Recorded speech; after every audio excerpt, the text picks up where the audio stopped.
Welcome to Tales from the Tap. My name is Frankie, and this is my co-host, Stan the Man. We're excited to talk to you about what is happening in Magic post Avatar: The Last Airbender.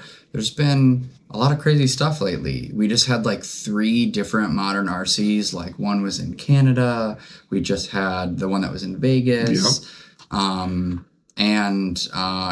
Avatar is super cool. Of the like universes beyond set, to me, this has felt like the most Magic. I could be a little biased just because I watched the show and freaking loved it. Yeah, but you did binge it and you got through it. Gabe also, like, I don't know how he did it, but he binged the crap out of it. Oh, like less time than you.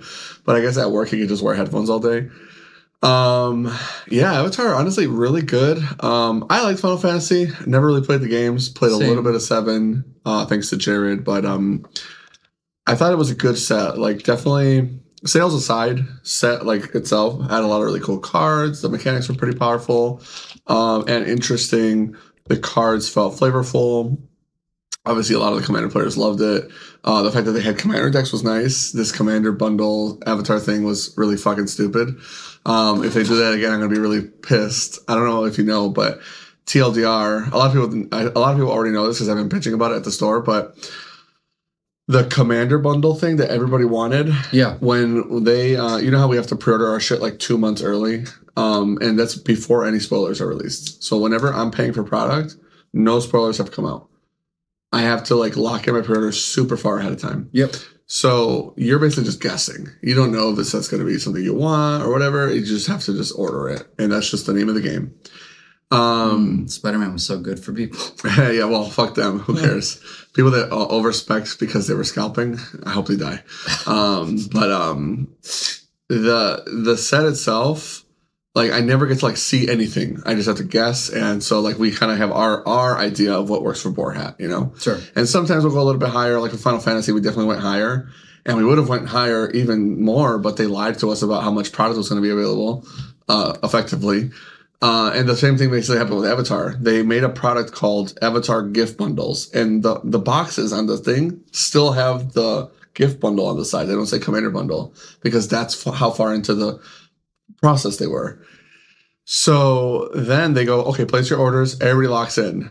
After all the orders are locked in, they go, oh, just kidding. This isn't the gift bundle. This is actually the Avatar Commander bundle, and it's too late to add to the order. So like you're getting what you asked for, and so like, well, I'm ordering bundles and gift bundles, and so whenever we do that, we always go like this many bundles, this many gift bundles, and that's like a ratio we have.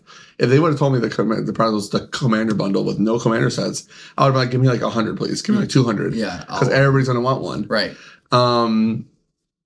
I got like 14.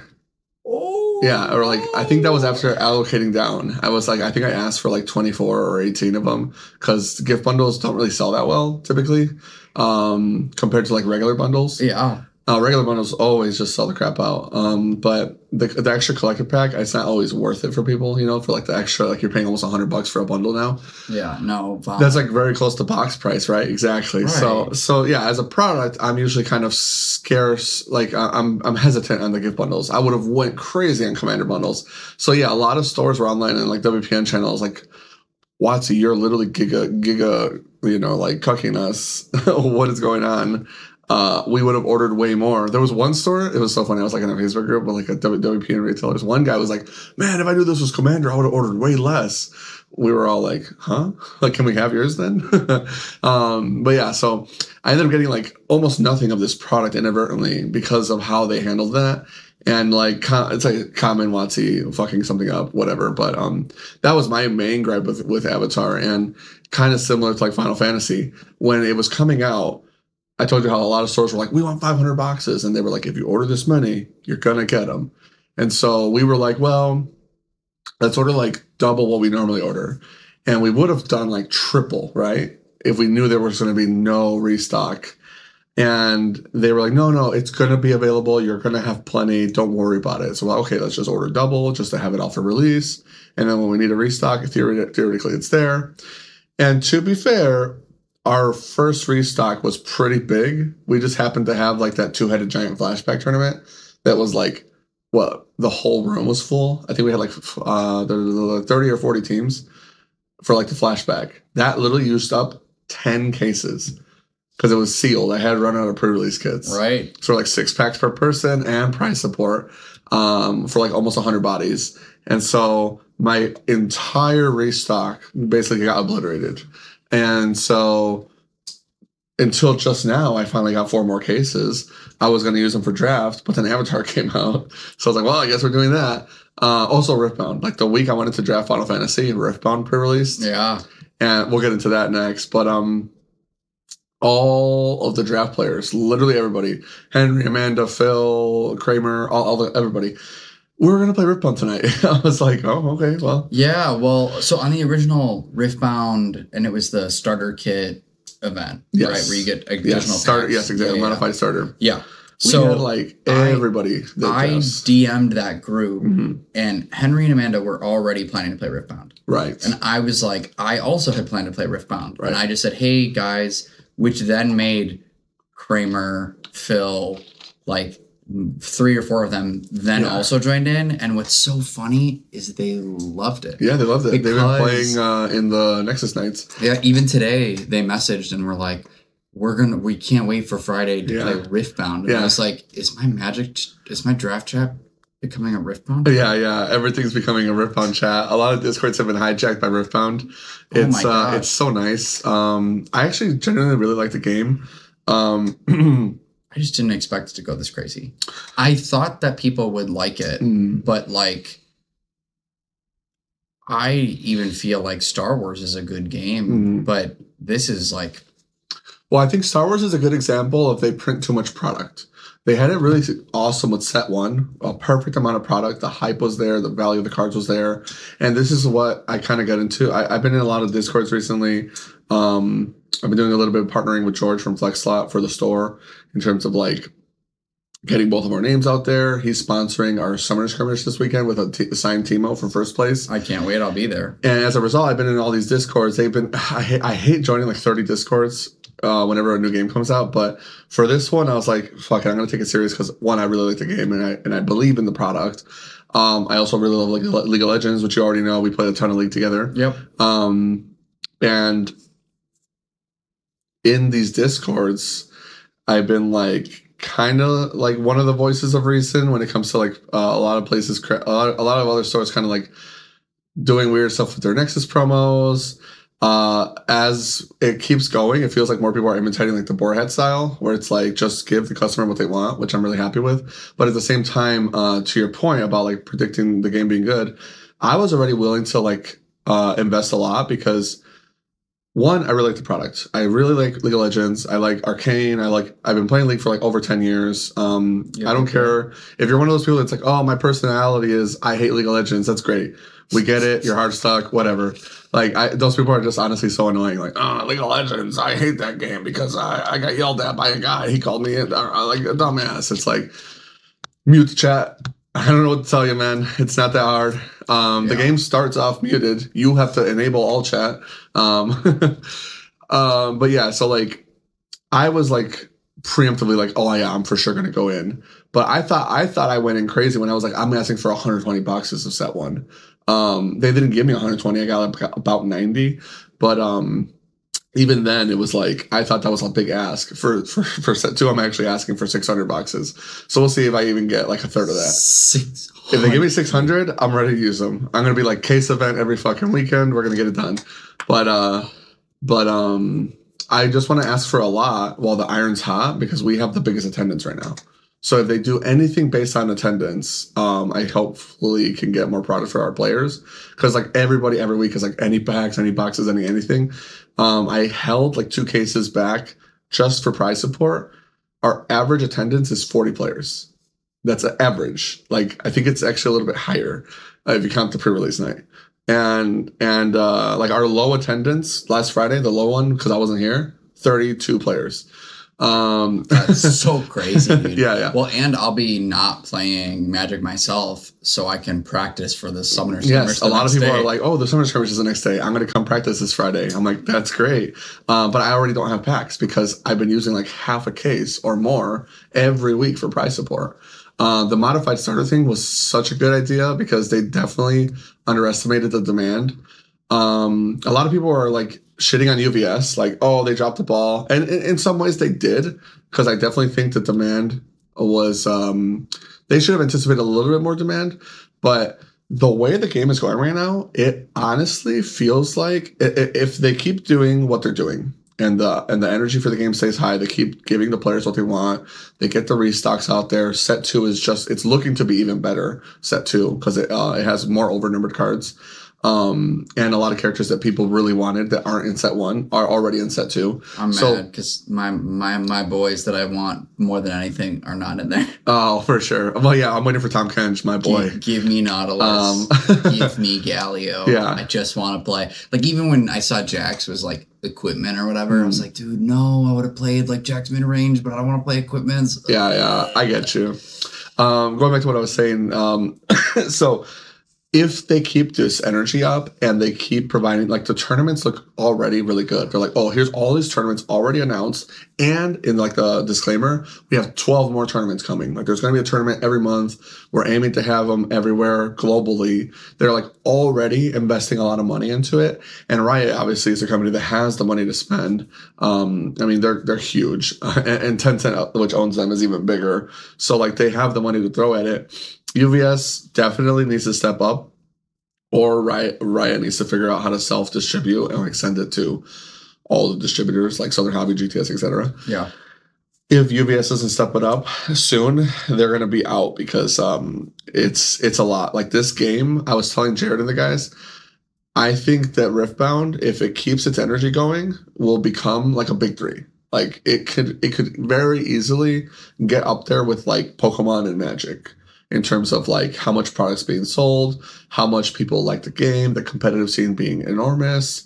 And I like a lot of what they're doing already, because every time a game comes out, I'm always like, why aren't they not learning from what the other people already fucked up, right? It feels like every new game makes the same mistakes. Do you think that in reverse, Magic will learn anything from any of these other card games that are coming out of the block? It's not necessarily that they're going to learn something, but when there's more competition, they, as a result, are forced to do better, which was what I was hoping for. Yes, because I mean, that's kind of what's been happening already. Magic was the top dog; nobody could contend, and now all of a sudden, there's like, right now, you can play over 10 different card games that are reasonably, in my opinion, fun, affordable, for as far as card games go for hobbies. And their tournaments are equal or better. Like Pokemon regionals smoke everything Magic's doing, not close. But there's a lot of stuff that the company doesn't do great. So like, there's like pros and cons to every company. Like Bushiroad and like the Japanese companies are fun, but their card games are unsustainable for stores typically. Like the MSRP and wholesale is like barely different. Not that that's like that different for like Magic. Magic MSRP and wholesale is like almost non-existent. But, well, I shouldn't say MSRP. Market value and wholesale are non-existent because they got rid of MSRP. But, like, for example, Riftbound, like, wholesale on boxes for Set 1 is like 65. So that's why I was doing 130. I was like double wholesale because the product is hot. MSRP was 120. Everybody else online was doing like 250. I'm like, oh, like, I hate that. Like, don't get me wrong. I want to make money. I have to run a business. But, like, scalping your customers, man, like, to me, it's like, I don't understand. Well, I guess I can understand why they do it, but for what we try to do, I don't see how you can build your business on that fundamentally. If you want to host events and be a spot for people to play and feel like appreciated, I want people to come and play. Like, I've had people apologize for playing Commander in the store and like, oh, I haven't really been spending any money because I'm kind of tight. Sorry. I'm like, dude, you don't have to apologize. Like, I'm just glad you're here. The fact that you guys are here playing is already like a big deal for me. that's why I have 120 seats. You know what I mean? I didn't put all the tables in the store just to clean them off and make sure they're all nice and empty. Put your chair back in though, please. Pick up your packet wrappers. Yeah, or whenever I make the chairs and organize by chair types, because we have like 4 different chairs here. Well, but that's gonna end soon. And then I come back 4 days later. And like, oh look, musical there are chairs, literally musical chairs all over the store. How do you do it? I want to know how. Yeah. Speaking of that, we do have a contractor that we're working with. We're going to finally do like the floors. And that was the only thing holding us back from ordering new tables and chairs. Well, remember, I have the company I work for, their sister company is a furniture company. So like, I could hook you up for tables and chairs. Okay, for sure. We'll have to look into that. We'll have to talk about that off stream. Anyways, but yeah, so I think the game is legit. I like Riftbound a lot. I think if you are, and honestly, there's a lot of overlap. Like a lot of people from like One Piece have been coming over because One Piece is having some issues with their competitive scene. Not that different from a standard, but definitely not as bad as how VV was, in my opinion. My One Piece scene has been growing, so compared to like all the standards, feels like it's growing again now that Avatar's out. And somehow Pioneer is picking up for us too. Somehow. Yeah, somehow. I mean, I love that format. I can't wait for it to live again. I'm hoping playing WotC Please. But the other thing that's kind of crazy to me about like the new card game stuff is I play a little bit of Star Wars. I'm coming to your Planetary that's coming. Yeah, I'm going to your Summer Skirmish. I'm getting more and more tired of like the hate. I literally remember that one person on Twitter that I was like, hey man, the whole burning a reserve list card until they banned whatever. Oh no, until they made somebody a furry. Yes. It was Jace, I think. Today saw a post, just played against this card. Can't wait till it's banned in February. Badger Mocha. Oh, I was I'm so tired of these people. I was actually kind of having a mini conversation about that on Discord. Whiners. Well, a lot of time, when I'm talking to like people that we have in our friend group, at least everything stays reasonable. But on Twitter or other platforms, there's just people that are always crashing out. Always crashing out, man. I honestly find it funny. I just love seeing the people that are crashing out. That's actually, I have the opposite reaction. You're like repulsed by it. I'm like, hey Dylan, look at this. I like screenshot them. I'm posting them on the other channels. I don't know. I kind of find it funny, but I think that's pretty much everything I wanted to say about Riftbound as is. This weekend, if you're seeing this before Saturday, is our summer skirmish. It is going to snow, so be careful. But if you're local and you want to come hang out, my buddy's going to be grilling again, so we'll have some burgers and whatnot out front. And then yeah, man, they did restock us on Nexus night packs, which is awesome. Like the promos. Oh, sweet. I was like limiting them to like X1 or better because I was like, I don't have enough. They're sending me like another 200. So I'm like, okay, everybody gets one until we run out. And now it feels a lot better for like the casual players or like the players who just aren't winning every week. But we have a strong team so far. I don't want to spoil it yet, but there's some stuff in the works with Boarhat and Flex Slot coming up. So I'll wait till George announces that. But there's some cool stuff coming up and I'm pretty excited about it. I've been having a lot of fun just yapping in general with like all the Flex Slot guys. And for those that have been watching the podcast for a while, you'll know George. He was on one of our episodes a couple years ago. Oh, that's right. Same with Adam Weiss after he won the regional. I was telling George, I was like, when are we going to do the Team Flex Slot interview for his Riftbound team? And he was like, true, we got to do that. But yeah, that'd be a lot of fun. That's actually the way that Jared actually gets out of Magic. I mean, he's kind of just been playing Riftbound. He never plays Magic. Well, no, I know, but if he like becomes Flex Slot for Riftbound. Oh yeah, that'd be cool. He's done. I don't know what I don't know. George told me he locked in the team for what Houston is. Like the first major event is coming up in 2 weeks, a week from Saturday. I hope it's our boy Marty. That'd be awesome. Yeah, but so summer skirmishes are like RCQs. You actually earn a buy. It's so cool. Okay, I thought I was done talking about Riftbound, but I'm actually not. So there's summer skirmishes once a month. You first place, you get a buy. Then they have like the top 32 promos, all that jazz. That buy you can use at the regional qualifier, which is what Houston is. Mm-hmm. And you just skip round one. You can win more than one summoner skirmish and bank the buys and use them at like every event. You can't use more than one per event, But you can be like, hey, every event I go to, I have another one in my pocket if you just keep winning summoner skirmishes. So like you're really incentivized to go to all of them, unlike RCQs, which is like almost the opposite. Yeah. And then and then on top of that, one of the really cool things they're doing for the original qualifiers, which is what is going to be happening in Houston. A lot of times, games have problems with diversity. Like people want like last year's standard. Oh man, there's only really like 1.5 decks. It's red or a red and a half, or what we just had where it was like VV or not blue red. You know, so like 1.5 decks again. Yeah. And so when that happens in other games, they're really brutal. Like in Japanese games, like Bandai and White Shorts, for example, Bushiroad. They do forced diversity. And so, like, let's say, like, for example, Gabe and I go play Weiss and Rosemont, and it hasn't happened in NA, but it happens in Japan quite a bit. If we're playing, like, Weiss Shores, for example, and me, you, Gabe, Jared are all playing Chainsaw Man, and we all top 8. Well, there's only one Chainsaw Man allowed in top 8 because we want diversity. So the 3 worst of us are out of top 8 now. Yes. That sounds like the dumbest thing I've ever heard. Absolutely horrendous. It is terrible. They've done it to many Japanese players. I feel so bad for them. They have never done it in NA, but Bushiroad I know does that. Bandai does it too. So they're like, oh, you guys are both playing the same champion. We want a diversity. You're out. And so yeah, it's so fucking stupid. It really is. Do they at least prize those people? I think, but I don't know if you get prizes if you were in top 8. I think you get like bumped to 9th or something. I actually don't remember. But it's fucking horrific, and I think just like the worst thing you could do. Like if you're winning, you should be rewarded. Yeah, just straight up.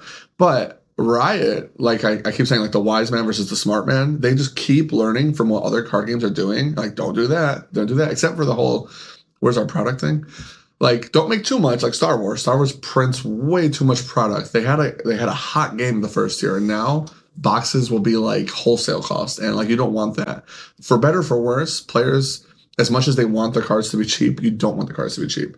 If your cards are worthless, you don't want to open packs, you don't want to buy boxes. So, and this is not to get into Star Wars, but I was watching I got hit by a clickbait today that said, "Is Star Wars dead?" And it was like an interview with like a content creator that used to content create and then became part of FFG. Yes. And he said on this interview that from Pete from PAC this past weekend that they are making a change to like how they sell boxes, and they've heard about all the wholesale stuff, and they're announcing what that is. So it sounds to me like they'll probably add a map. That is already a policy that they're used to doing with their board games as far as Asmodee is concerned. If I had to guess, that sounds like they're adding map, which is manufacturer like forced pricing effectively. Like they basically go, the way maps typically work is like Games Workshop is a good example. So like there's MSRP, right? And then Games Workshop goes, hey, we want you to wholesale for us. We'll sell you the products for 50 to 55%, which is what wholesale is. And if you're a big time customer and you get really good deals, you get like 40 to 45%. You're ordering a ton of product or they're having discounts, whatever. If they say they have a map, which Games Workshop does, they go, okay, MSRP is, let's say you're selling a $99.99 product, MSRP. Cool. I think it was like 15%, or maybe it was 10. Let's just do 10 for easy numbers. Their map was you can't sell below 10% discount. So at most, you can sell it for 90. That's not saying like your store can't sell it for less than 90 because they legally can't do that. But they basically go, if you're advertising publicly or posting online or on your website or anywhere, like TCG Player, for example, on a marketplace, a price below the map, you're kicked out of the program so that everybody is like posting the same price. In store, you're allowed to discount further as long as you're not publicly advertising it. You could be like, oh, well, we actually sell them for this much. But like that's like a thing you do for your locals. And so it sounds like Star Wars might do that just because Asmodee kind of already does that with some of their board games. Although I really hope they just start. I don't want them to like super nerf how much they print, but they definitely print more than they need to. And when they do that, stores can't get rid of the product, so they start dumping it, and it's like a race to the bottom. And when they're dumping it, it makes people panic. And even though there shouldn't be panic, like the game's not really going anywhere, it's very good. You know how people are. They're dumb. They're going to panic. Like it just goes crazy. And so, yeah, I don't think the game's going anywhere. I'm still happy to order a ton of product. I just, set one, you couldn't like keep it in stock. It was like hot cakes. They were like, oh, you guys want it? So set two, they went way over. And the set wasn't as good as set one. So it's like, first of all, you don't go way over. No. Print like a little bit more or the same. And then just keep that limit, like, because that's what One Piece does. One Piece has like, you could call it artificial, but they just don't print too much product, and they keep enough of it out there where it's constantly market value above MSRP. Well, and another thing that's interesting is that the competitive format has like the leaders from set one are pretty much like the leaders that are good. They have not printed leaders that have really stayed in competitive play outside of like pilots. Like that's pretty much. Oh, for Star Wars. Yeah. That's also a big problem. Yeah. Their bases and their leaders have been. So apparently post rotation, when they start the Eternal format, they are going to go back to being like, okay, we've like not had stuff like set one power. We're going to go back to making stuff more powerful now that. Once they rotate out. Yeah. That's kind of cool. I am excited about the rotation coming up. And Star Wars has one thing going for them that I think is nice. That is they only do 3 sets a year, so it's affordable. Problem with it, though, is because they print so much product, those sets sit for a lot longer. And so I think that hurts a lot of smaller stores. And you really want these stores, even like I'm talking like mom and pop shops, like one case people. You want these stores that are popping up around like these areas to support your game, because like for example, people are always like, oh, don't you get upset when like other stores are competing with you like in your area? I'm like, if people in like all the Northwest suburbs aren't playing Riftbound, I can't support the game. You know what I mean? Like, I don't want there to not be competition. I want every store to have the game, and I want all their communities to be doing well, because then the growth of the game is realistic. Like, I would never be upset because one of my players plays Magic at more than one store. It makes no sense. No. The fact that they have that much time and willingness to play the game is what makes the game feasible for me to do my entire business around. You know what I mean? Yeah. This is what feeds my family. Well, and the fact that you have the ability, like, that you treat players well is why, like, I want to come back here. Like, for example, when you told me originally, no, I don't have any Riftbound for you. Right. I went over to MinMax and bought a box for a little over 200. Yeah, I heard. But I will never intentionally go out of my way to buy something from that store. Like, I go, does Stan have it? Yeah. Great, I will buy it from him. Sure. Anyone else? Okay. If he doesn't, you got scalped. You should have gone to Rockford. I did. For sure. But the only positive was that, as Jared complains about, I had like the most cracked box you've ever seen. Yeah. I had the over and over Kaisa. I got a Time Warp. Ooh, that's a good one. I got a Predator. Yeah. I sold the Kaisa right away for like $150. Nice. Yeah. Well, then you made your money back, which is nice. I've seen some pretty bad boxes. Oh, but my second box was not nearly as good. Yeah, I believe it. Sorry about that. No, that's you're welcome though. I was just happy that I was able to get one from you. That was all. Give me 1 second. I'm just gonna beep beep beep beep beep. Okay. My nose is running and I was tired of it. Okay. So before we get into housekeeping, I did want to talk about one last thing for Riftbound. Going back to the forced diversity thing. They just do everything the best. So one of our guys that comes to the shop is like a Riot employee, and he's been giving out RP at the events. It's been so cool. He's a great dude. Him and his wife come to play.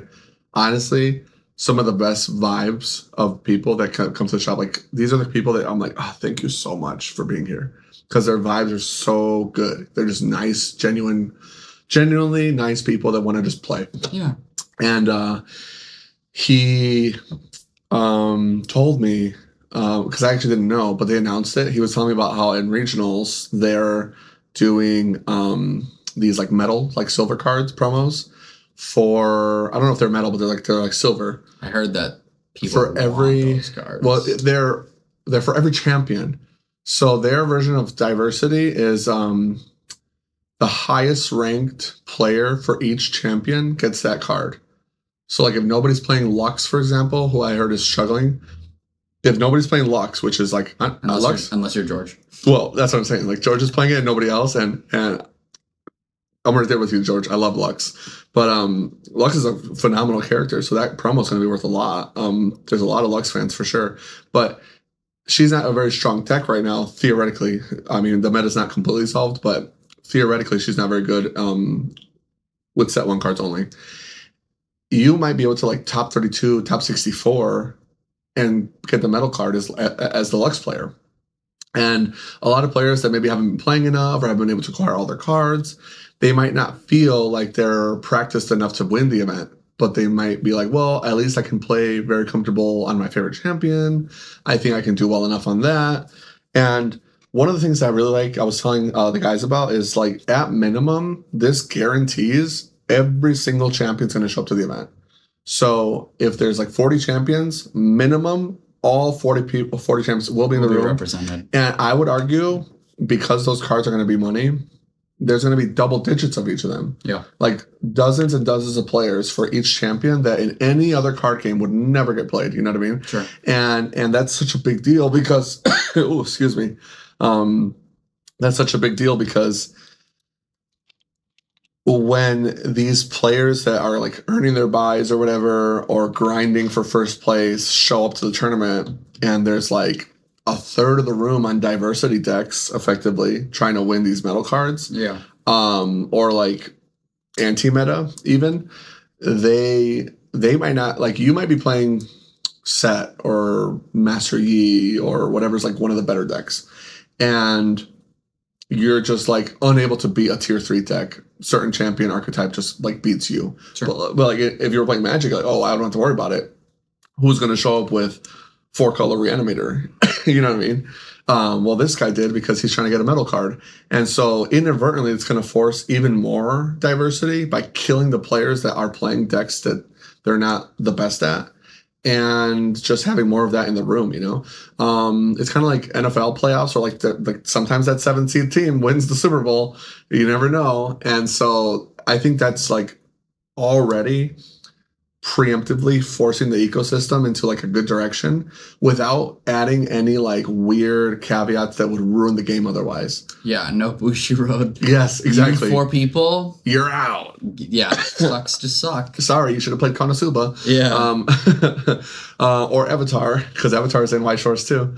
But yeah, so it's kind of interesting. I think it's a cool thing, and a lot of the decisions that they're making so far are really good and good for the long-term health of the game. Yeah, I don't know. I'm really excited about it. I want to strike while the iron's hot and see how far Riftbound goes, because I would love to see it become like one of the most popular games, and then just like a household name, you know? Because like if you go even just like 5-6 years ago, you might not everybody might not know about Magic, but nowadays like almost everybody does. Like, it's so mainstream now. Yeah. And Pokemon kind of already had that, but for different reasons. Sure. So it's kind of nice. I like where this is going, and I'm excited about it. Same. With that being said, let's jump into some housekeeping, and then we'll get into our pretty short episode this time. Just Avatar talk. Okay, even though our small talk was not small again.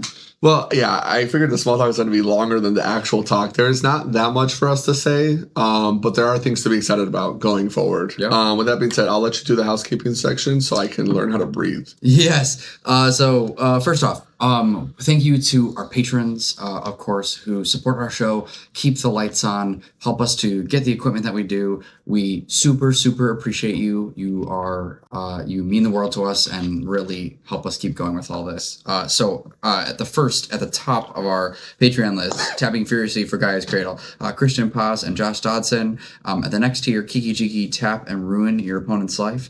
Mike Paulini, Jose Gonzalez, Michael Collin, Todd Sylvia, and Roosevelt Hopkins. Oh, Rosie, my boy. I love it. Next is Tapping 2 Blue Mana, Christian Oliveira, Jared Henry, Thompson, Munsterman, Judge. Judge Jared. Judge Jared. Joseph Asfahani, MTG Chicago, Trent Gligorevich, Julian Eisenbrunn, Alex Amauer, and Ethan Carlson. And last but not least, Tap That Bird and Fly, Hector Alvarez. Thank you. Appreciate the support, guys.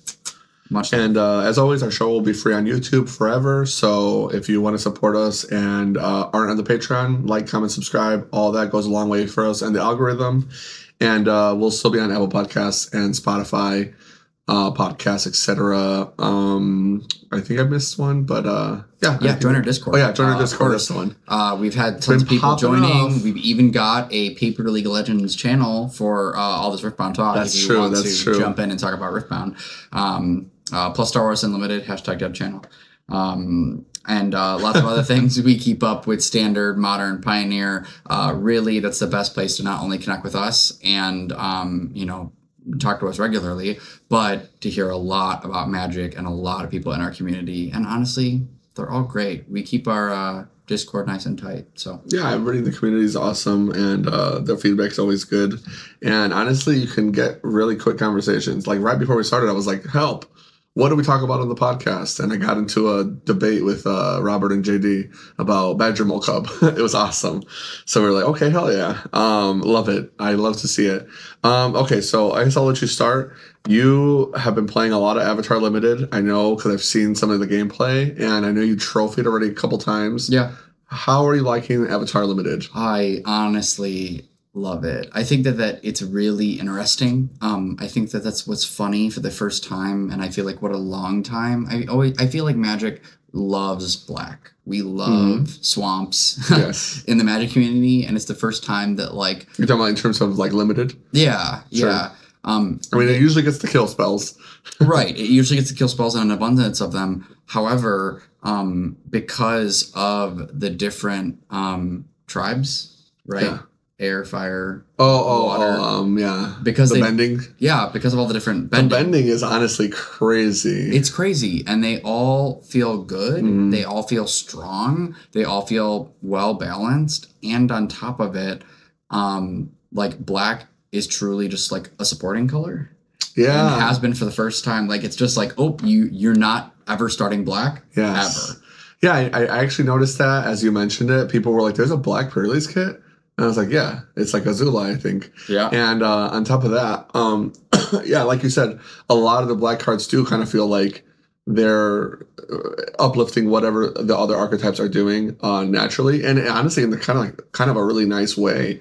Black does a good job of supporting. I mean, it does that already in Constructed where like, oh, I'm playing Golgari. You're basically playing green rock with like supporting black cards. Same with like Orzhov, like aristocrats, a lot of the time it's like white weenies, but you're playing these support black cards or they're just double colored, etc.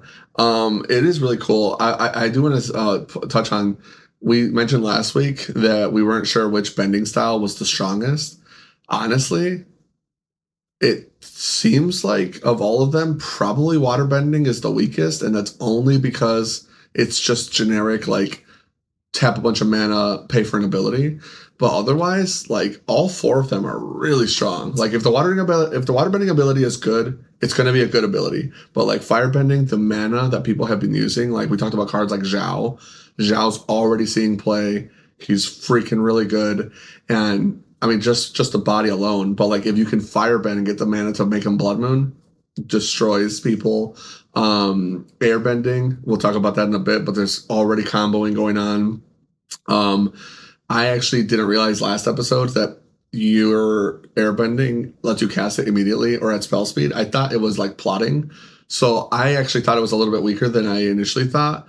I do still think earthbending is the strongest personally, but they're not as far apart as I thought. I would say probably right now for me it'll be like earthbending, really close second airbending, and then firebending, waterbending. So that's really funny that you say that because I was just looking at the data of like for like the drafts. Yeah, so nice. Like all of the draft data of like what is best in color pairs, and the top is actually airbending. Yes, with very close earthbending. Earthbending, yes. Yeah, and I think the reason. Well, I guess the way I'm looking at it is constructed. But yes, yeah. Airbending is so powerful. Yeah, I think the reason it's so powerful is that because you have the ability to use it flexibly, or like it's a flexible mechanic where you can earth bend aggressively or earth bend to save your own stuff. I think You're talking about airbending? Airbending, yes, sorry. What did I say? You said earthbending, but Airbending. I mean, I agree with I the think point, though. I think the flexibility of airbending allowing you to save your stuff, bounce your stuff, value with the tempo their guys, stuff, or tempo their stuff off the battlefield. Yeah, and it plays really stupid well against firebending, and that's why I think firebending's a little weaker. Is because most of firebending requires you to be attacking, so you don't love firebending on defense, right? And if they airbend your stuff, then you're like, oh well, now like I'm time walked on getting the extra value that I would have gotten. Yeah. So yeah, exactly. Yeah. And so that's tough. The other thing, and the reason why earthbending is so good is because you make dudes, they come back. Yes. And you're never losing them. They still make mana. Right. Oh man, yeah, earthbending is crazy, and the fact that you can stack on the guys or split them is like so much better than like what a mass was. Like you have to make a guy, and it must be bigger. Yeah. Oh, okay. Now you're making a new guy because the old guy died. Earthbending, you're just like, I'm doing whatever I want. There's like already like infinite combo like EDH stuff that's like so much fun to do with earthbending. I was like literally helping a customer build an EDH deck yesterday, and I was reading his cards, and I was like looking at like Toph and all these cards. I was like, bro, what the fuck? There's like a card that's like whenever you non-token artifact, all your non-token artifacts are lands. Yep. I'm like, what? I was like, bro. I started handing him EDH cards like Darksteel Forge, Terra Eternal, all this stuff. I was like, this deck is crazy. I was like, Scape Shift, Valakut, like you're going to go nuts. Oh my gosh, scape shifting with earthbending is crazy. Yeah, that sounds stupid. Yes. All right. But anyway, yeah, it's really really good. And the thing is that like firebending and waterbending are still like powerful. Right, they're still good. Yeah, and I think they're just not on the other level. No, they're not on that level, but like you still get, I think like some of the best spells come out of blue. Sure. That definitely I agree with. Blue definitely had a lot of really strong spells. Yeah, the one that I think is just like absolutely bubba bonkers is you can draw 3 and then like discard 1 unless you waterbend. Oh, so yeah. like if you're like, oh, I'll just take some damage, I'll like tap my 2 dudes, and it's just like I just draw 3 for 4. That's really strong. Yeah, it's just straight up nice. If you're playing the lessons deck and you can do the ancestral recall for 2, yeah, just draw 3 for 2 mana, like, instant speed. So many of the lessons reward you for having them in the graveyard. That draw 3, you're like, okay, discard a lesson, like my worst card. Yeah. You're just instantly enabling all these cards. Well, and on top of that, I think that what's also awesome about waterbending is like the ability to tap your own creatures and or lands to get value on your opponent's turn. Right. Like there's the one, it's a 3 mana vehicle that you can waterbend 3, put 3 counters on it, it becomes a creature, and when it ETBs, you bounce something. Right. So like you can super tempo your opponent, and then on end step, their end step, now turn it into a guy. Right. That feels really good. There's also like what also saved waterbending is that there are so many creatures that like have special effects like Gran. When you tap Gran, you can discard a card and then draw a card. Right. So you waterbend it like infinitely. Yeah. To just like with some of your like constant waterbend sinks. Right. It also pairs really well into white because the dumbest card I think since that 2/1 angel from Nuka-Penna. Yeah, you were talking about it. I forgot the name of it. It's like inspiring something. Yeah, inspiring something. Overseer, observer. Maybe. Inspiring overseer sounds right. Yeah, I think it's inspiring overseer. But while you're doing the point, I'll look it up. So the card is compassionate healer. It's a 2 mana 2/2 that says when you tap me, scry 1 and gain a life. 2 mana 2/2. Oh yes. That card is nuts. You can. It is inspiring overseer. Yeah, you can attack with that card to be scrying and gaining life, which like kind of could start to put your opponent in the dirt. Right. But then if you have the 1/2 drop, waterbending something, You can pay 5 mana, waterbend, and like look at the top 5 cards and put a 3-drop into your hand. You can just waterbend that guy over and over again if you can't attack with it anymore. And then just be like, cool, I'm scrying, I'm gaining life, and I'm also digging through my deck. And I can just keep doing that on your end step every single turn and just like put a creature in my hand every single turn. So waterbending with how strong White's creatures are is like so good. Yes.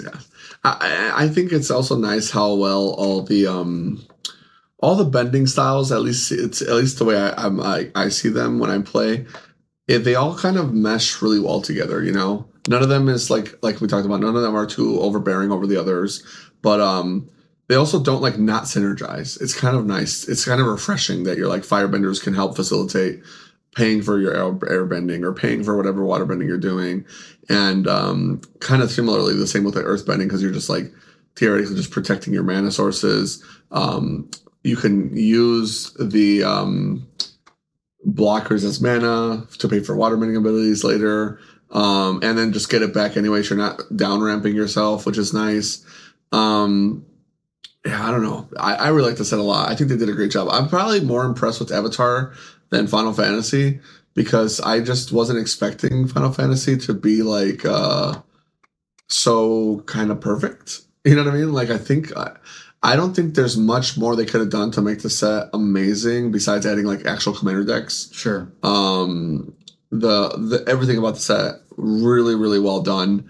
I got like almost no negative feedback besides like the generic, Universe is Beyond. I don't like that. I'm old. You know what I mean? Yeah. Besides that, like everybody I talked to was like, this is great. No complaints.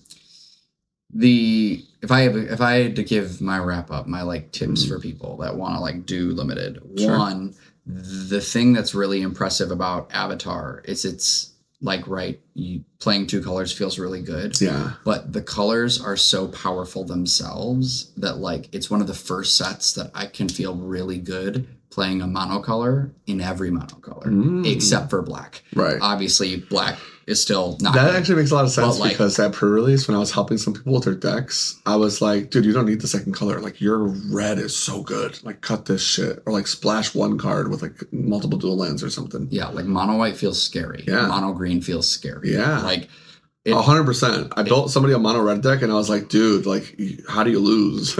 Yeah, and so, like, that's really good. Almost monocolored decks with, like, light splashes are good. Yes, I love the light splashes. And the 2 color decks. And there's a couple of hybrid colors stuff, too, so, like, it kind of supports it pretty easy. Yeah. The only thing I will say is that, like, stuff that touches black is generally just weaker. So, up 2 color, Azorius is really good. It's at, like, a 58% win rate. Dimir is the only black one that's doing well at 57. Then it's green-white at 57. Black-white is at 56. But blue-red is 57. Red-white is 58. And then, of course, blue-green is low, 53. Golgari's low, 55. Gruul's low, 55. Rakdos is low, 54. They're not, like, bad. They're just, like, not doing as well as those other color pairings. Sure.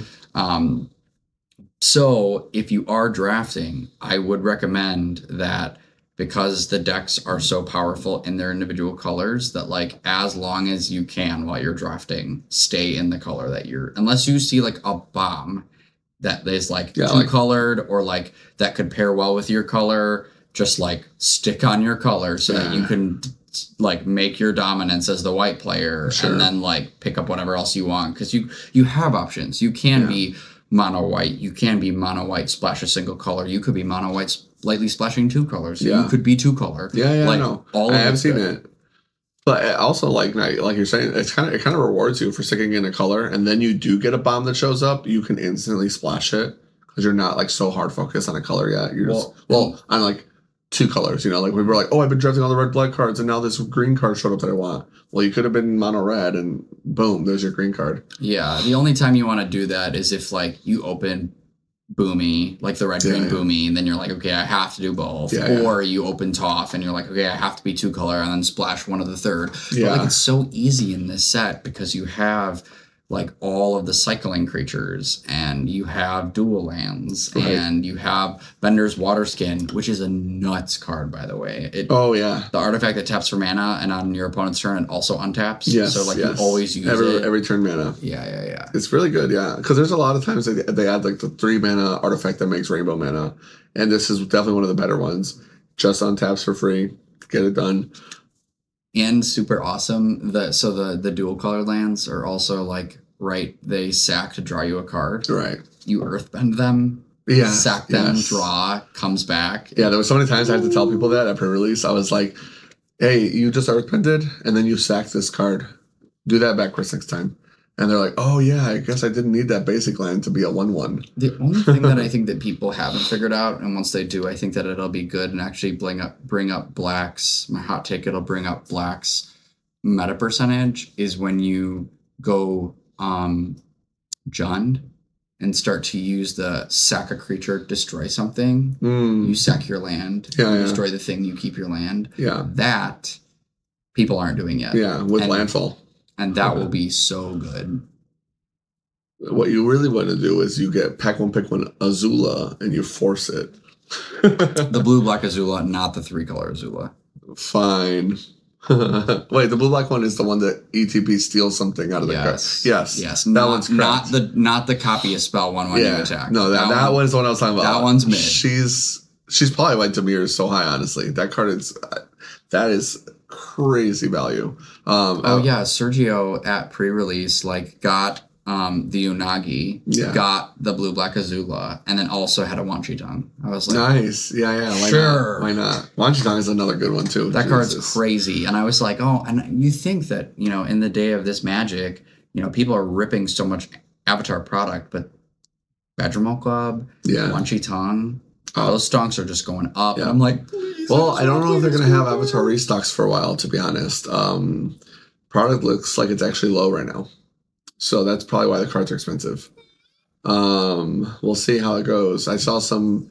I mean, sometimes big box retailers will have them. Like I saw, what's it called? That one computer store, Micro Center. Micro Center was selling like $100 or something, like Avatar boxes. It was also selling like $80 boxes of Spider-Man. Yeah. So like, if you got these companies that are like, their entire value is in their square footage, they can't afford to send on the product. So like, yeah, man, get the cheap box.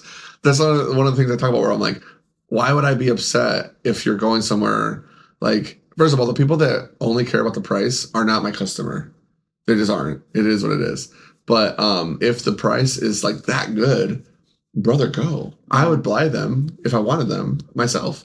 Like, that's a great deal. Go. Especially when I just rip a box and get some Badgermall Cubs and trade them in. I got you. But yeah, so Avatar Limited, awesome. We had like 100 people here for like 7 o'clock. It was refreshing. So many people. I don't think there was anything else to touch on with the Limited, I think. No, that was it. I'm enjoying it a ton. I'm going to play it into the ground. I actually it's the first time in a long time I bought a Battle Pass. Yeah. Because I'm going to play a lot of Avatar. I'll be honest, just watching people play Avatar almost made me want to install Arena. Almost. Except I was just so busy. I was like, thank God I'm busy. Also, because I'm not downloading Arena. Appa can be your little, like, how they have a little pet. Appa's my pet now. I love that. I had like a rock that had like googly eyes and a mustache forever. And I'm like, oh, the rock. Yeah, I still have that. I was like, get out of here. It's Appa time.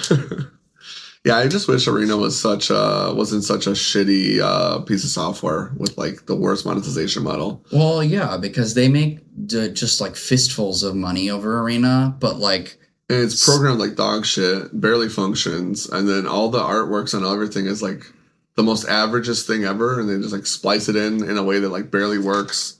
Some of it looks like crap. The only thing that I will say is really cool is when you do like play certain cards in Firebend, like your firebending creatures will like have fire when they connect with another creature, or like water will like come across the screen for waterbending, and I'm like, makes me feel a little more Avatar magical. It is cool. It's just usually those cinematics are just like slapped together in like 5 minutes and they look like shit. And then like you see what like a fan made version of it looks like that somebody took time to make, and like not even that much time. I've seen some artists do some stuff that they would put in like an hour. It looks just way better. Oh, and WotC could never because they'd rather just use AI or some shit. Yeah. I'm like, of course. Just use AI to spread the art out. Yeah. Anyways, let's talk about a little bit some standard metagame. I haven't gotten a chance to play too much. I've only been able to watch. I've been watching a lot of gameplay for Riftbound and Magic, but not playing a lot. Sadly, just been so busy with work, and we're finally at like the tail end of the year, Q4, the craziness. We just had Hell Month with like 1 million pre-releases in 2 weeks, which is awesome. I don't know how. Like the warehouses are still backed up. There's so much product that keeps coming to people late, and we're like, whatever. Just send it to me when it gets here, man, please. Like I'd like it on time, but I'll settle for receiving it. But with that being said, like Avatar and the bands standard already looks really good again. I'm always been like a standard simp. I think it's the best format. A lot of people I feel like usually the detractors of standard just don't really like play. Just the game in general, like at least for the most part. Like there's people that would just play Commander, they stay in their circle, and then there's people that play competitive Magic and they'll play whatever format is formatting. But like as far as like the game's concerned, Modern's really good right now, but it needs some spice. We gotta unban some stuff. Legacy, they just don't care about that format apparently because they just don't do anything important. So I don't know if you saw. I think his name's Nathan Goldman. He's Flex Slot guy. He won the RC on Amulet Titan. Oh yeah. And you know that I already saw people on Twitter that was like, did you see what Amulet Titan did? You know it's getting banned in February. It might. And I was like, it might. Yeah, we were literally talking to Julian about that. George was like, Flex Slot, by the way, and we were like, Julian, you finally finished Amulet in time for it to get banned. No offense. That would be so happy. Funny, and I'd feel bad for him. I would not. He can still play Amulet. If they ban Amulet, the deck is still fully functional. You just aren't broken. They might address it. I don't think they will. That deck somehow has like main character syndrome. Protection, plot armor, which is whatever. I thought there was another Flex Slot guy. I could be wrong. That got like almost pro toured with Kethis combo. So like. There's some crazy decks happening. No, you can't say that because now Julian's going to be like, oh, wait. Well, that's what I'm saying. Like, Kethis combo. We showed him already. We were like, yo, just so you know, like, you got a backup. Julian, don't do it. And, yeah, I don't know. Format looks great. Pioneer, for what it's worth, it's not bad. Format's good. It's just, it's on life support. Nobody wants to play it. I think we're the only store that actively runs it. And as long as we keep getting 6 people, I'm not giving up on the format. We had 7 today. We had 7 today. Could have had 8. Jack was like, should I come? I was like, it's already 7, bro. Should I come is like 6:45. Yeah. Well, and our normal guy, Spencer didn't come. Oh, yeah. Spencer didn't come too. He's definitely part of my Noble 6. My frontline soldiers. Those guys have been fighting so hard to keep the format alive. I respect them the most. Yeah, and standard, obviously VV Cauldron was a nightmare. And then we had a little bit of that one deck format going on for a couple months with the red deck after was the Aether Drift that came out. And so back where we're at now, we're getting to see kind of like what standard was supposed to look like. It feels like with 10 cards banned. And what I think is nice though. What I think is super interesting is that yes, of course, blue-black, we knew it. It was going to come to the top of the meta. Yeah. But what I think is so awesome is that the second highest deck is Simic Aggro, which pre-Badger Mocha, that deck was really hard to deal with. Yeah, it was already a good deck. As blue-black. Right. So, if the second best deck can prey on the best deck, right, that's good. Yeah, it's hard to say what's first or second or third right now just because it's so early into, meta. But very early. But, as far as the last 7 days, I pulled up the meta from last 7 days, most played decks, and what we're seeing already looks really healthy to me. Like Frank mentioned, Dimir, Simic, top 2 in terms of meta share. But if we look at the 4 most played decks, surprise, is it still a thing? Didn't disappear. It's wow, we banned cards out of the deck, and it's still a top 4 deck. Yeah, yeah. Crazy. Which is what it's only what it looks like. This looks like what the deck was supposed to be. What if they had banned correctly the first time, or not giving themselves like a 4-month break in between the bans for some reason? Because like with the 7 ban situation, I was like, these are good 7 bans. In my head, I was like, I probably would have added the Agatha or at the time Cauldron ban, but then for them to be like, oh, we're gonna wait 4 months, and then oh, the format looks like shit. Yeah, we said November, guys. Sorry. It's like, oh fuck, dude, what is going on? Like they could have so easily just like gone like a month. Like Spider-Man came out, right? It's like, all right, ban Vivi. Nah.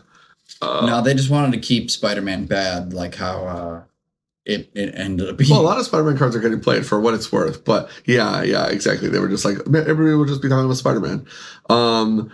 Is it looting? Still good. And red deck wins. Surprise. Still good. We already told you guys that was going to still be the thing. Going forward, there's still control, which I'm happy with. I told you guys control was going to be good. It still is. You mean your mid-range deck? Well, this is actually just control. There are 6 creatures in that motherfucker. Not like 10 plus, mainboard Bezas, mid-range. Like that was a mid-range pile. This is pure control, like 40 spells, and then 6 creatures. 3 of my creatures are a spell. The other 3 are pretending to be a spell. 40 spells, some creatures. That means we're playing 15 lands. It's modern control. Just draw them. But yeah, so Jeskai control. I think the uptick with Jeskai, honestly, straight up, Screaming Nemesis. Like the fact that you can lightning helix again for profit, that's a huge deal. That's a huge deal. And you're doing it with Shiko. So that's why I think Jeskai control is getting more play right now, especially because like the top 2 decks are aggro tempo. So like you really want to like live, kill their guys, live. And so Jeskai control I think is a really good deck to pick right now. You probably still get shit on by red deck wins. But I think almost certainly you beat up on Simic. Maybe Dimir is still good against you because of Kaito, which is what I wanted. I wanted Kaito to keep the control decks at bay. What's really awesome is like in like what I guess what we would call tier 2 right now. We got Jeskai control, Gruul Leyline aggro, it's back, and then we got Wet Jund. But basically just the 4-color living end deck. They call it 4-color reanimator, I guess. Bringer of the Last Gift, Superior Spider-Man. So fucking cool. I love that deck so much. And it was getting played before in the VV meta, so I'm glad it's still getting played. And then the next deck we have there in like, I guess you could call it tier 2, but it's kind of making its way up there is airbending combo. And I want to talk about that deck a lot more, so like I'm going to put it off for now. After that, you've got another aggro deck, which is just the Boros version, which we've seen before. Azorius control at 2%. So about 7%, 7.5% meta of control decks, which is nice, between the 2 decks. And then we've got Izzet mid. So there's 3 Izzet decks between all of them. It's about like 12% of the meta. It's kind of funny. So there's Izzet looting, which is the main one, and which is just like draw discarding without profs. Mid-range, which is more of like a Thunder Trap Trainer, Ral Crackling Wit deck, more of like a longer form Izzet game plan. And then the final one is like the Prowess deck that was like the pre BV ban deck that would have probably been the best deck if Props was still legal. But a lot of these decks are playing FOMO, which we talked about before. Like FOMO was I think FOMO was a card that I was talking about could possibly get banned. And where we're at now, obviously it's not necessary, but I love that card. I love what it does for the format. It's so cool. And yeah, so like after the Izzet mid-range deck, there's Jeskai Artifacts, which is awesome. Welcome back. Gruul Delirium, which is like one of the crazy decks that popped up after Aether just came out, making its way up to meta again. Jeskai Black Control, I guess if you include that, controls about 10% of the meta. That one is like the Mystical Teachings deck, which is honestly also really cool. I could see you playing any one of these control decks. Looks really good to me, honestly, if you like control. And then finally Izzet Prowess. So like top 15 decks. The percentages are going to change. This is only last 7 days meta.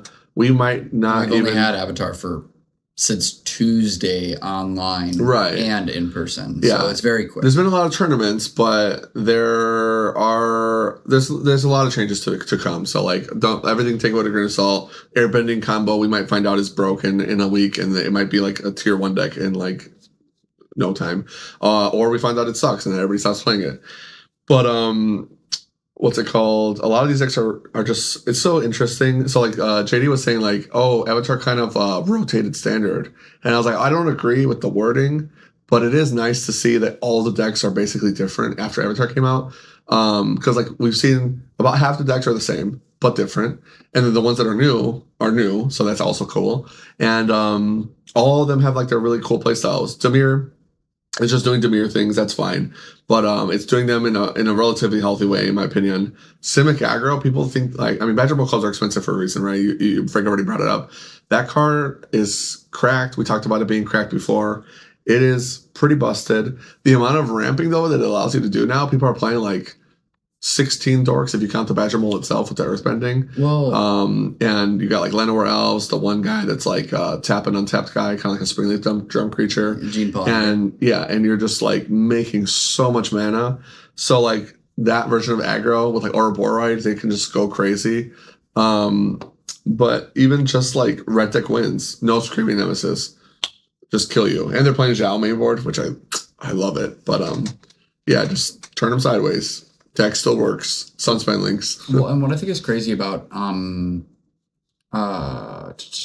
Mokub is that its implications in other formats as well. Like, so I mentioned this to you before the podcast started, but Chris, who recently joined our Discord, is one of the energy people. And he just made the Pro Tour, by the way. Congrats. Yeah, just made the Pro Tour. Congratulations. That's amazing.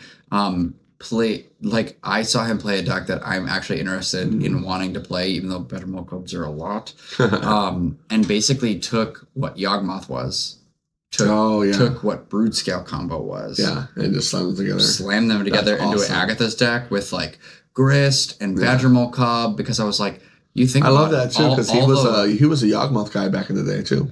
Yeah, he was a big time Yawgmoth guy, so that's really cool. Because I think even Matt Bailey was telling me he was going to try it in Samwise. I wanted to play, like I have from the Yawgmoth days, like right before I stopped playing the deck, I bought the borderless versions from Dominator Remastered. Ones that like really cool. And so I was like, oh, I still have a bunch of those cards. Yes. I just would have to pick up like a couple Walking Ballistas and then the Badger Mole. Yeah, I love to see Yawgmoth being back in the format, especially with Chris. I would love that. It's just, it's a good deck. Putting counters on Brute Scale is really good. Yes. You know? Yes. I mean, the Brute Scale combo deck, even without the Yawgmoths, is still also very good. But yeah, putting those two decks together, I definitely can see the synergies. I'd love to see the deck list later, because I didn't actually get to look at his full 60. Sounds really awesome, honestly. And I mean, Modern is just so cool. He could win with anything right now, genuinely. Format is crazy. Give me back Grief and Fury, please. It sounds so bad. I guess there's not too much else to talk about, because we could yap about Standard like all night. But I do want to talk about this airbending deck. Yeah. It is like the hottest. It is like the hottest of the new decks, because it is just so cool. And I also think it really emphasizes the point we were making all podcasts about how awesome Avatar is, how powerful airbending is. And this deck is like a culmination of the two bending styles that we think are the stronger ones. Badger Mokub is just like basically a 4 of an evergreen deck right now. A lot of decks that have been popping up right now are Bant, and Bant colors are the ones that were struggling the most in Standard, which is kind of cool. So like seeing them together form like the comeback. We got to beat up on the Dimir players. It is really nice. So this deck list so far, I mean, there's probably going to be changes, but this is a Japan Standard Cup 711 list on MTG Goldfish, and it's got the Gene Pollinator that Frank was talking about. Artifact robot that you can tap an untap permanent you control to make a mana and then tap it. It's like kind of like a Spring Leaf Drum creature. It is really cute. Llanowar Elves, everybody knows what that does. Badger Mokub is the MVP here, because when he enters Earthbend 1, that is really cool, but that's not really the important text in the card. for 90% of what's going on with it right now. I do think the earthbending on it eventually will start mattering. But 2 mana 2/2, you get a 1/1 land. Already pretty good. When you tap a creature for mana, add an additional green. So on turn 2, not that special.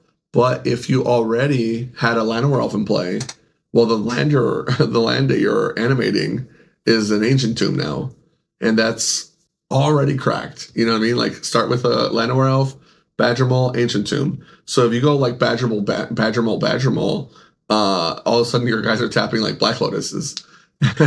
And that's like obviously kind of Christmas time to have 2 Badger Moles in your opening hand with a dork. But even just like any other 2-drop or more dorks, you're just getting so much mana and so many threats out quickly. And these decks kind of want to have a lot of bodies, whether you're playing Simic Aggro or a Boroid. I want to have a ton of dudes and go wide. Or you're playing this combo deck that has Bramble Familiar as well, which is so cool. We're going to come back to this card, but it's 2 mana for a 2/2 Raccoon Elemental that makes a green mana. And you can bounce it back to your hand if you discard a card because it has that 7 mana Fetch Quest adventure that we talked about. We talked about this guy a lot when we did the Walls of Eldraine podcast, but its adventure is 7 mana, mill 7, and then you get to put a creature, enchantment, or land from the milled cards onto the battlefield. So just like if you have a lot of mana, a way to cheat out something big, which is really, really powerful. And then this guy's kind of the MVP right now. I love the memes everybody's been posting. Go ahead. Well, did you see that I said when I like saw the meme with it, I was like, oh, Bosco's been doing some work. Oh, yeah. I did see that. Yes. Yeah, everybody's like, oh, Team Avatar. We've got Appa, Aang, and Doc Arlock. No. And Bosco. Yeah, true, Bosco. But green, blue, Crystal Genius. This is funny because we talked about this card during Outlaws, and I remember saying like, man, I really like this card. I wish it was good. The whole like making your things cost reduced is so powerful, especially because I mentioned that this was like not like Training Grounds. It can actually reduce things to 0. And you were like, yeah, it just sucks that plotting is ass. Like the plot deck in this format was dog shit. Yeah, it was fine for limited, but like outside of Slickshot Slow Off, it just didn't matter. Yeah, plotting was just so bad for standard because you have to wait that full turn cycle. So like the cards that were good outside of the fact that they were plotting. The plotting just gave them bonuses like Slickshot protecting itself and Outcaster Trailblazer ramping you mana, drawing you that card. Yeah. Double spelling and stuff like that was also a big deal. But this guy specifically didn't get a chance to be busted. Airbending. This guy is meant for airbending. Spells you cast from your graveyard or from exile, 2 less to cast. Well, airbending cards cost 2 mana, so they're free. And this guy's awesome. And plotting cards, there's 2 less mana. Plotting cards. If they ever want to sideboard a plotter, I don't know what card. I don't know what you would plot. But then you've got Flip Aang. Do they both flip actually? There's multiple flippings. You've got 3 mana Aang, yes, the Azorius one. The 2/3 Azorius Aang that says Flash and Flying. And when he enters, you airbend 1 other target creature or spell. So people have been comparing him to like Spell Queller because you can like get their guy on tempo. But you also got Appa. I remember seeing Appa in the spoilers and be like, this card is so broken. Well, they figured out how to break it. And I thought it was going to be like White Weenie Flyers with Momo. Nope. Badger Mole Cup just makes too much mana. So Appa, 4 mana, Flash Flying, 3/4. We talked about this last episode, I believe. When he enters, airbend any number of other target non-land permanents you control. And then when you cast a spell from exile, you create a 1/1 creature token. So that second ability is making you a ton of creatures as you are casting your free airbends. But when you're ready to, you can Appa to like reset and airbend everything except the dock. And then if you exile Aang with Appa, when you get Aang back, you just exile the Appa and then reset it again. So you can basically go infinite with this to make infinite creatures. And because they both have flash, you can also just do it on your opponent's end step. That's also true. They go, cool. On your end step, do you have a way for me to stop this combo? Yeah. Otherwise, my dudes are I have a million. Yes, that's Swing. also true. You don't need extra guys for this to work. Just the two of them alone will make infinite creatures. It does work on your opponent's turn. Yeah, you just need to keep the bear, because if they kill the bear in response, Right, then yes. you Yeah, decombo so stuff, it is creature combo-y, which is the most fragile of combos. You Wait. like, But is it though? Don't you just? Oh, I guess one is exiled from the Right. stack.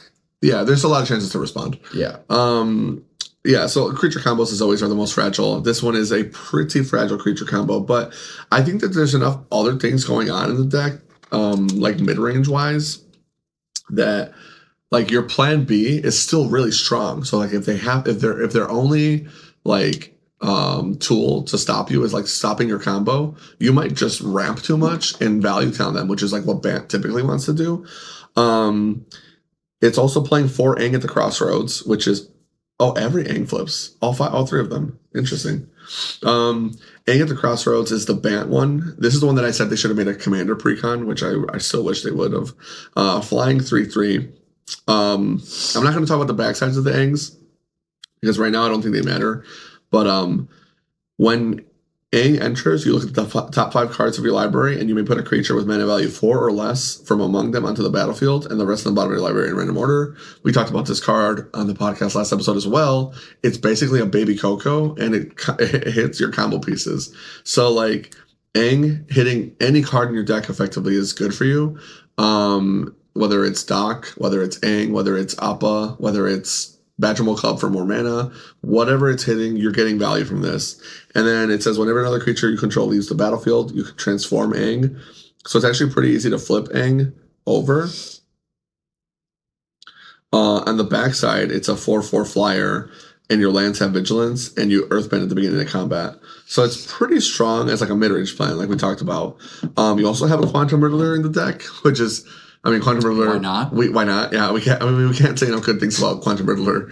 On top, and also he's like a really good card to earthbend with. If you're oppaing with the Aang combo, well, now you have infinite draws. So that's a way to never miss. The cool thing is that this is basically a Craterhoof Behemoth deck, and they didn't need to pick Craterhoof. It could have been the other one, the white one, I think. The Moonshaker Cavalry. Yeah, Moonshaker Cavalry. It could have been Moonshaker Cavalry. They should just do that. I would love to see somebody go like mono white, Momo, Aang, like Appa, Moonshaker, like that kind of deck. I'd love to see that. But just the fact that it's like a Craterhoof deck is so funny. So you also play, obviously Craterhoof is there so that you can just, I have a ton of guys, Craterhoof, attack you for infinite damage. Very powerful. I also just wonder, I mean, you said that it's not necessary for you to do this, but I wonder if decks might include Momo only because Momo makes your flyers cost 1 less. So if you do ramp, you could maybe effectively do this combo a turn sooner. Yeah, I just don't know if it's worth it to like have to play a white pip on turn 1. Because if you look at the deck, it's basically mono green, which is probably why they picked Craterhoof. Yeah. But yeah, I mean, you're not wrong. Theoretically, they could fit Momo in here. I mean, they have Ugin Eye of the Storms in some of these sideboards, so like you could probably do a lot of stuff. Ugin Eye of the Storms. Yeah, I mean, that's so funny. I'm ramping, baby. I'm ramping. So like the spells that are currently supporting this deck, one of them is Avatar Ascension, which is a 2-mana enchantment. When it enters, airbend up to 1 target creature. This effectively just keeps the combo going if you end up missing somehow, or just the extra airbend can get. But it's only a creature you control, right? Airbend up to 1 target creature. Oh. And then whenever creature you control enters, put a quest counter on this enchantment. At the beginning of your end step, if this enchantment has 4 or more quest counters, exile up to 1 target creature you control, then return it to the battlefield. So like you're basically, I mean you're gonna be able to do it instantly, but it's like Luminarch Ascension to build a teleportation circle, which is kind of sweet. You're getting your own Conjurer's Closet. I just broke me this late at night. The other card they're using is Nature's Rhythm, which is effectively like the Green Sun Zenith for standard. Green X, sorcery. Search your library for any creature, X mana or less, put it on the battlefield and shuffle. You can also harmonize with this in the graveyard, which is basically just water bending. It's just water bending from the graveyard. So this is a bending deck actually. But yeah, green X. And if you have infinite guys, like I don't think they need to have haze. You can just tap them. So yeah, if this isn't your graveyard, infinite guys, tap it, crater hoof, right? Kukunk. I win. Yeah. So that and if you have infinite mana anyway, you can just play the crater hoof. But the other funny thing you can do is Bramble Familiar, the adventure we talked about earlier. You can exile this guy with Appa, airbend him, and then if you have Doc, that's great. He's a free card.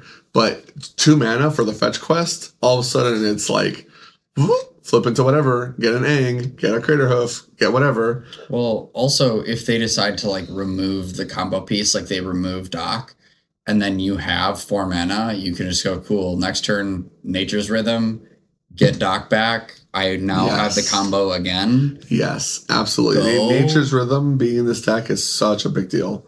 Otherwise, the deck is really cool. A lot of people have been adding Badger Mole Club. I believe the first version of the deck didn't have it. But if you're playing green and you're not playing Badger Mole right now, wrong. Feels wrong. I don't know if it's ban worthy, but it's definitely a very strong card. It's definitely the new hotness. And that was like stonks go up. What's that movie? Oh, Badger Mole is so hot. Badger Mole. And that's the card that I saw on Twitter that was like, I just played against this. I can't wait till it's going to get banned in February. I used to love seeing the Reddit posts back in the day, like Corset 2021. Mono white life gain is so low elo, no skill, just because you're gaining a bunch of life, and they'd crash the fuck out over like guys tapping Speaker of the Heavens for 4/4 angels, and I was just like, I love Reddit. Like whoever invented Reddit, they really knew what they were doing. They was like, let's keep them all in one cesspool. That also, the only thing that's, not to get back to limited, but also what's like a cool counterbalance to earthbending is there's the grasp card, like watery grasp. It's like Katara grabbing Azula by like the arm leg with waterbending. If a creature is tapped, it stays tapped, and you can shuffle it into your opponent's deck. Yes. When someone animates their land and attacks with it, and then you go, oop, well, now they're never blocking with it, and you basically just like lost them a land. Yeah, that's because unless they blow it up. Well, it's also shuffled into their deck, which is like, I should get around the whole exile or dies. I think it does. I know it doesn't with airbending though. Right, because that's exiled. Right. But most of the should work. Of the airbending cards also say non-land permanent. That's also true. I don't know when, but it came up once at the pre-release. I don't know what card did it though. Well, anyways, that's pretty much our episode. Hour and a half-ish, we were yapping. Sorry about that, guys. It was supposed to be short. Hey, compared to what we have been doing, that is kind of short. Well, anyways, thanks so much for all the support, as always. I guess, do you have anything else you want to add? No. Well, since we're here, shout-outs as always. We've got Nancy Steroids for the intro and outro music. Shout-outs as always to our patrons. You guys are the best. Thank you for helping us keep the lights on. Shout-outs to the viewers for just watching the show with us. Like, comment, subscribe. All that stuff goes a long way.